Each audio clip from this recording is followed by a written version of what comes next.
Well, let's talk to Tom Burke, chairman of the environment think tank E3G, also a former government advisor on climate change. Thanks for being with us. So, 2016 looks set to be the warmest year on record, following 2015 that was the war. I mean, is this just going to go on and on progressively? Yeah, that's the thing. This is a cumulative problem. It gets worse if you don't do something about it. It'll get worse year on year. And the problems for people's lives, for prosperity, for security will also get worse. And so for people like Donald Trump, the new president of the United States, who has said in the past that climate change is a hoax, or the idea that it's man-made climate change is a hoax, is this evidence to the contrary? Oh, very definitely evidence to the contrary, but Mr. Trump is going to have to deal with reality and understand that the science doesn't pay any attention to the illusions or delusions of politicians in this case. There's very little he can actually do to stop the rest of the world from getting on with what it wants to do. And we're seeing in Marrakesh now, the reaction of other countries has been to say, well, we're going to go on anyway.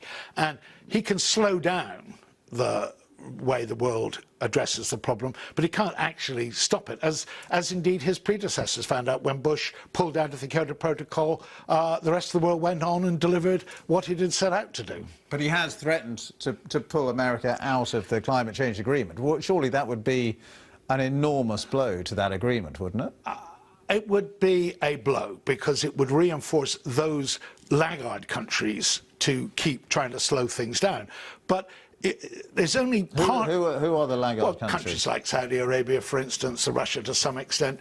But only part of the response to climate change is being driven by a regulatory push. There's now an enormous amount of opportunity pulling people into a low-carbon economy. Elon Musk and the delivery of electric vehicles, of lowering the cost of storage. So you're not just seeing a simple sort of idea to constrain the economy from putting more carbon into the atmosphere. You're seeing lots and lots of people saying how they're going to make money and make the economy work better by actually delivering that low-carbon economy. And so even China getting into renewables in quite a big way now. China is expecting to make an absolute fortune about electric vehicles in the same way as it's done on solar panels by getting ahead. And that's the danger for America of Trump pulling it out, is that America gets left behind in an energy revolution that's going on all over the world and gathering pace. So actually you sound quite optimistic. The world's getting its act together, if you like, but is it too late?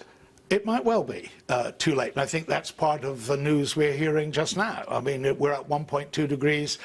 Climate begins to get really unmanageable when you pass 2 degrees of extra temperature. So we're not going fast enough, that's for sure. So I'm optimistic in a sense that Mr. Trump can't stop us doing things, but I do think we're not doing enough fast enough to really tackle the problem. Great to talk to you. Tom Burke, thank you so much for being with us. Thank you. Thank you.